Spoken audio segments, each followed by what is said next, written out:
वध चिन्ह।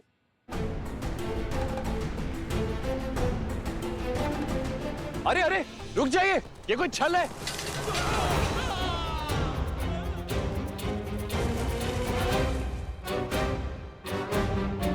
हमें अपने सैनिकों को बचाना होगा।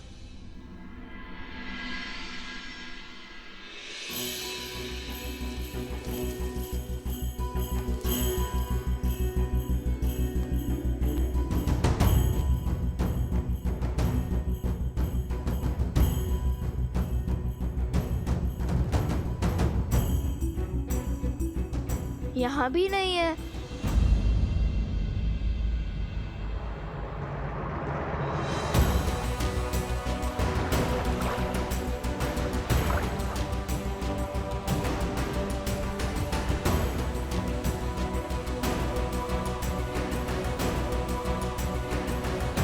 भैया मिल गया, कमल मिल गया भैया।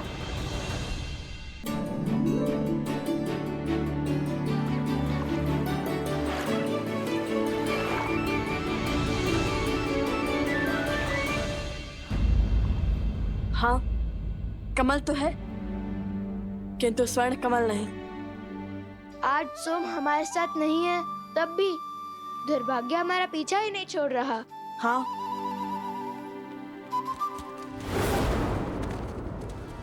लगता है वो लोग समीप आ रहे हैं। ना जाने कहाँ होगा ये स्वर्ण कमल। सावधानी से आगे बढ़ो, अवश्य आगे भी कोई छल हो सकता है।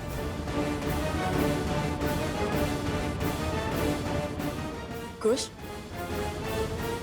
कहीं हम कुछ भूल तो नहीं रहे?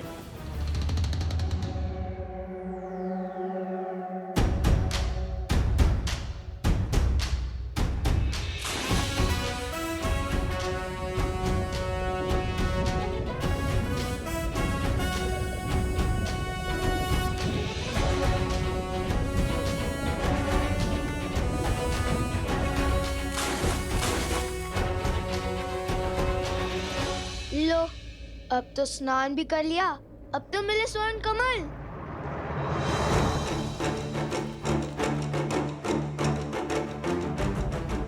भैया ये आने वाले हैं, चलिए पानी के भीतर छुप जाते हैं। ऐसे कब तक छुपेंगे कुश?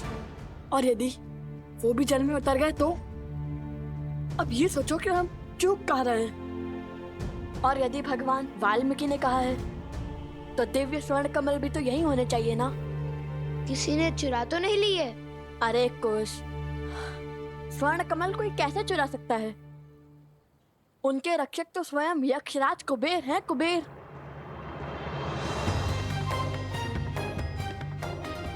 तो यहाँ चूक हुई है हमसे। कुबेर मंत्र का जाप करने को कहा था गुरुवर भरद्वाज ने हमें।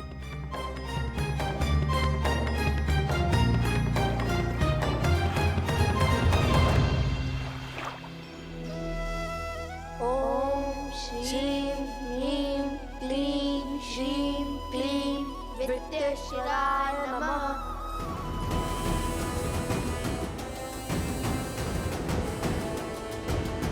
नदी की ओर चलिए, अवश्य ही वो अपनी प्यास तृप्त करने नदी की ओर भागे होंगे। ओम श्रीं ह्रीं क्लीं श्रीं विद्येश्वराय नमः।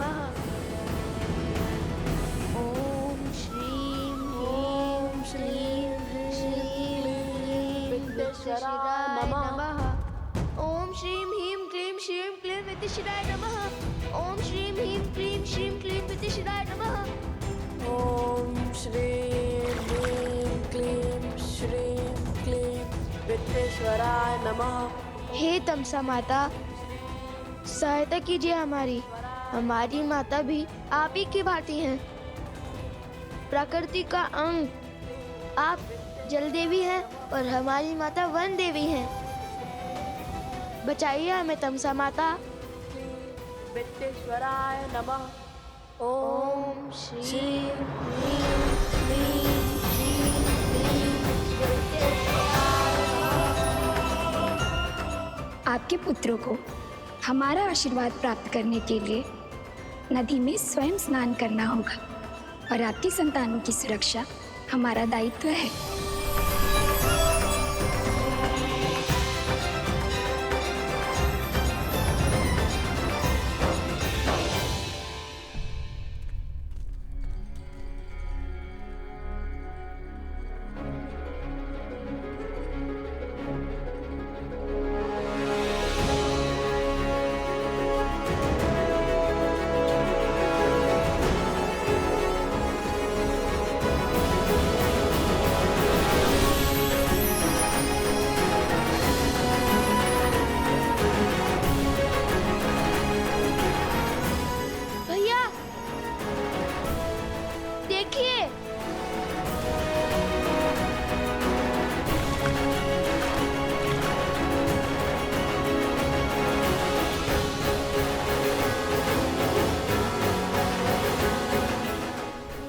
कुबेर की नगरी।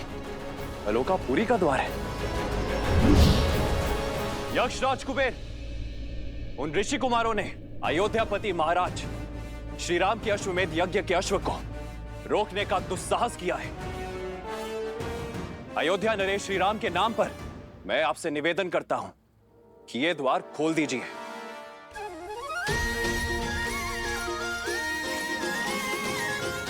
ये तो अवश्य ही यक्षराज कुबेर की नगरी आलोकपुरी लगती है। ठीक वैसा ही है ना जैसा हमारे गुरुवर ने पढ़ाया था। भैया, महल का द्वार खुल चुका है, चलो भीतर चलते हैं। यदि कोई मिला तो उनसे स्वर्ण का महल का पता पूछ लेंगे।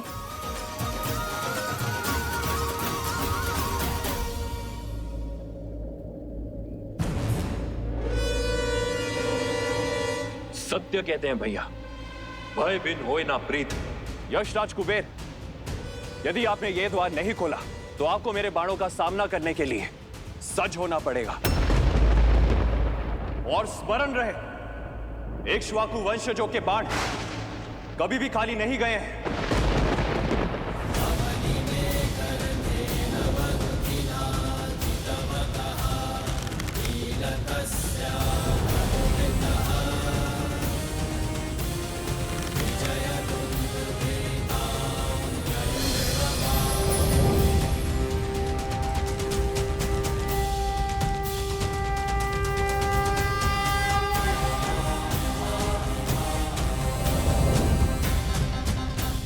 प्रणाम राजानुज शत्रुघ्न। प्रणाम। लेकिन मैं आपका अभिनंदन लेने नहीं, अश्वमेध यज्ञ के अश्व के चोरों को लेने आया हूं। उन ऋषि कुमारों को मुझे सौंप दीजिए कुबेर, जिन्होंने अभी आपके नगर में प्रवेश किया है। क्षमा करें, किंतु उनके साथ मैं विश्वासघात कैसे करूं? आप तो जानते हैं ना वो कौन है। अब वो कोई साधारण बालक नहीं है, वो अनमोल रत्न है, केवल मेरे लिए नहीं अपितु समस्त संसार के लिए। सब जानता हूं मैं, जानता हूं कि उन्होंने अश्वमेध यज्ञ के अश्व को चुराकर कहीं तो छुपाया है। उस अश्व को खोजकर ये यज्ञ को पूर्ण करवाना कर्तव्य है मेरा। आप मुझे भीतर जाने दीजिए। आप तो बली है, कृपया मेरा निवेदन स्वीकार करें, हट ना कीजिए। आप शायद भूल रहे हैं यशराज कुबेर, जिसके अश्वमेध के मार्ग में आप बाधा डाल रहे हैं वो वही श्री राम है, जिनके अनेक उपकार हैं आप पर। उन्हीं के कारण संसार रावण जैसे महाराक्षस के प्रकोप से बचा, और आप भी।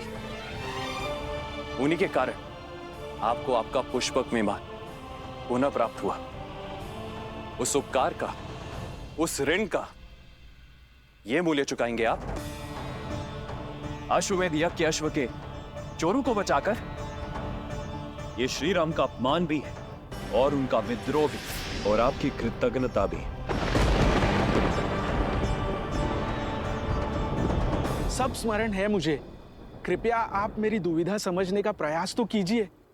मैं धर्म संकट में फंस गया हूं, मैं उन बालकों को आपको लौटा नहीं सकता। वे कोई साधारण बालक नहीं है, वो किसी वनदेवी या किसी ऋषि के पुत्र नहीं है। हो सकता है, किंतु धर्म संकट मेरे समक्ष भी है यशराज कुबेर। अनुजराज, धर्म संकट के कारण तो व्यक्ति को अपना धर्म स्पष्ट रूप से दिखाई देता है। यदि इस परिस्थिति में आप आलोकपुरी में प्रवेश करेंगे तो अश्वमेध यज्ञ के नियमानुसार जैसे ही आप भीतर आएंगे तो यह माना जाएगा कि आप आलोकपुरी पर आक्रमण कर रहे हैं। कृपा करें, मेरी विडंबना समझने का प्रयास करें।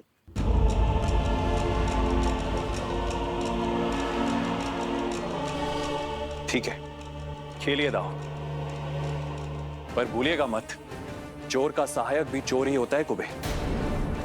वो बालक अधिक समय तक आपके संरक्षण में नहीं रहने वाले हैं। शीघ्र ही उन बालकों को महाराज श्री राम का सामना करना होगा। उस क्षण की प्रतीक्षा तो समस्त संसार को है।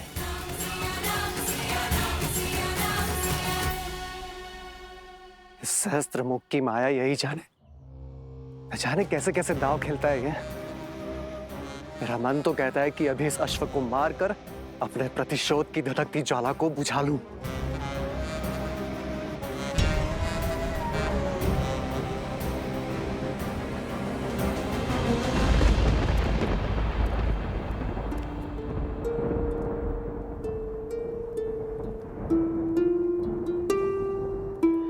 राम सिया राम सिया राम सिया राम राम सिया राम सिया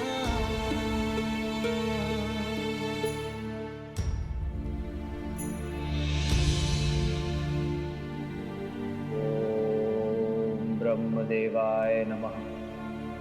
ओम ब्रह्मदेवाय नमः। हे ब्रह्मदेव, आप तो संसार के निर्माता हैं, जीवन दाता है। इस धरा पर हो रहे हर यज्ञ के कर्ता धर्ता है। मेरी आपसे विनती है ब्रह्मदेव, इस विकट परिस्थिति में मेरी सहायता कीजिए।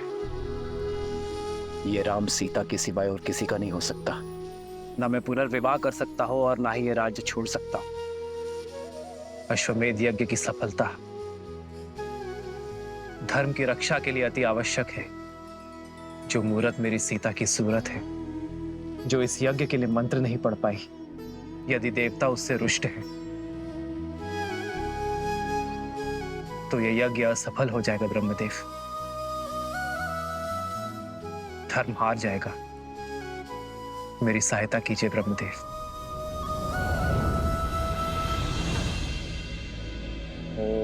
ब्रह्मदेवाय नमः। ओम ब्रह्मदेवाय नमः। ओम ब्रह्मदेवाय नमः। ओम ब्रह्मदेवाय नमः। ओम ब्रह्मदेवाय नमः। ओम ब्रह्मदेवाय नमः। महादेव। प्रणाम महादेव। प्रणाम देवी पार्वती। प्रणाम ब्रह्मदेव। समस्या विकट है, किंतु आपके अतिरिक्त किसी और के पास इस समस्या का कोई समाधान नहीं। ब्रह्मदेव, सृजन, जीवन और मृत्यु तीनों ही परस्पर जुड़े हुए हैं। जैसे ही सृजन का विचार आकार लेना आरंभ करता है, जीवन आरंभ हो जाता है। जैसे जैसे जीवन विकसित होता जाता है, मृत्यु का समय निकट आ जाता है और मृत्यु के आते ही एक नए सृजन का शंखनाद हो जाता है। परंतु अभी द्वापर और कलियुग आने में समय शेष है। ऐसे में यदि रामावतार ने इस युग में अपने कर्म पूरे नहीं किए तो द्वापर में राक्षसों और असुरों की शक्ति का प्रभाव बहुत अधिक बढ़ जाएगा। और यदि ऐसा हुआ ब्रह्मदेव, तो द्वापर युग का स्वरूप कलियुग जैसा होगा और स्वयं कलियुग का स्वरूप तो नरक से भी अधिक दुर्दांत और भीषण सिद्ध होगा। इसलिए यह अनिवार्य है कि त्रेता युग में नारायण का रामावतार अपने सभी उद्देश्य, अपने सभी कर्म सफलतापूर्वक पूर्ण करे। रही बात जीवन की रक्षा की, तो जीवन की रक्षा तो केवल सृजन अर्थात स्वयं ब्रह्म ही कर सकते हैं, मृत्यु नहीं। इसलिए हे ब्रह्मदेव, मेरे आराध्य नारायण की रक्षा केवल आप ही कर सकते हैं।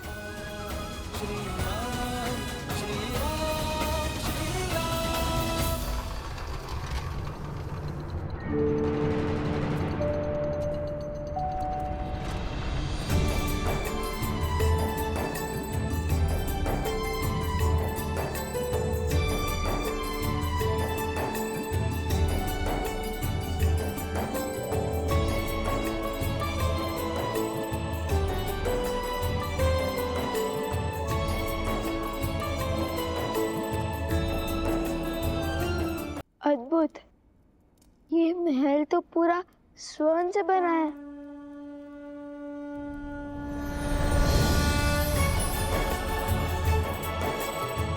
आइए आइए ऋषि कुमारों। मेरी नगरी आलोकपुरी में आप दोनों का स्वागत है।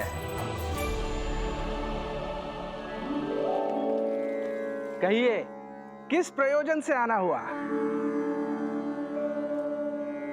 प्रणाम कुबेर देव।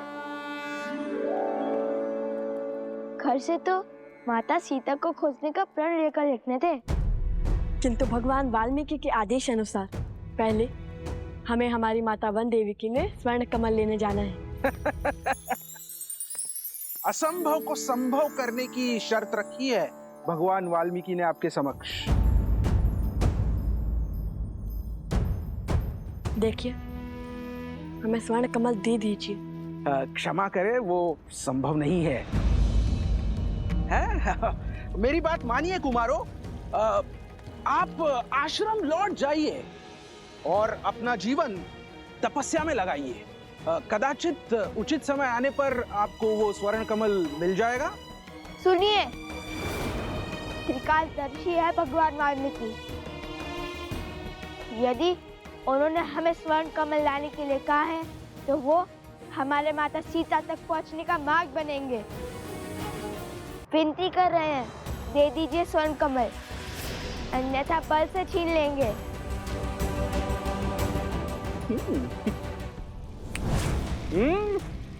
अब आपने चुटकी नहीं बजाई, युद्ध का आह्वान किया है, तो हमें आप सबको हराकर स्वर्ण कमल पर आधिपत्य स्थापित करना होगा।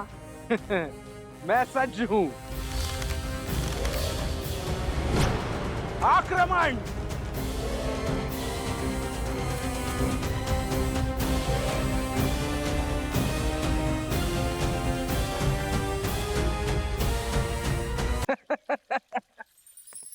असंभव को संभव करने की शर्त रखी है भगवान वाल्मीकि ने आपके समक्ष। वैसे कुमारों, मैंने वो स्वर्ण कमल आपको दे भी दिया तो उसे कोई देख नहीं पाएगा। क्या? क्यों? वो ऐसे कि इस ब्रह्मांड में अनगिनत दिव्य वस्तुएं होती है, क्या वो सभी हमें दिखाई देती है?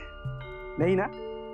ठीक उसी प्रकार आप जानते हैं, एक काल था जब ये द्वार सभी को दिखाई देते थे। वो समय था सत्ययुग। तब देव और मनुष्य वार्तालाप करते थे, किंतु आज की स्थिति में केवल मंत्रोच्चारण के पश्चात ही ये द्वार सामने आते हैं, जैसे आपके सामने आए। उसके पश्चात द्वापर युग में ये आलोकपुरी के द्वार पूर्ण रूप से अदृश्य हो जाएंगे और केवल सत्कर्म करने वाले व्यक्ति ही इस द्वार से भीतर आ पाएंगे, वो भी मृत्यु के पश्चात। और कलयुग में तो कोई भीतर आ भी नहीं पाएगा, मृत्यु के पश्चात भी नहीं। हाँ, केवल श्री विष्णु जी के या उनके अवतारों की पूजा करने वाले भक्त भीतर आ सकते हैं। और इस युग में आलोकपुरी की कोई वस्तु धरती पर दिखाई भी नहीं देगी। पुष्पक का क्या? हमने रामायण पढ़ी है, पुष्पक तो सबको दिखता है। पुष्पक की महिमा विशेष है। पुष्पक का निर्माण विश्वकर्मा ने धरती पर किया था और उसे यहाँ स्थान प्राप्त हुआ क्योंकि उसने प्रभु श्री राम की सेवा की थी। तो हम भी तो सबसे बड़े भक्त हैं श्री।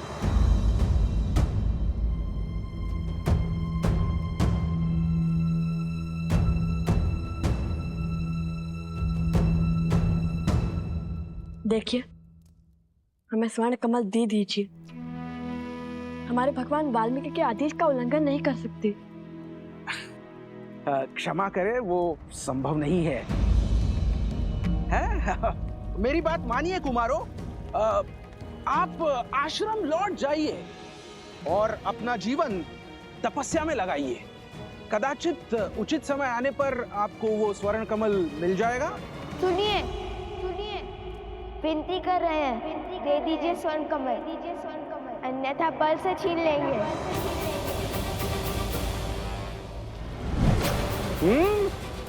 अब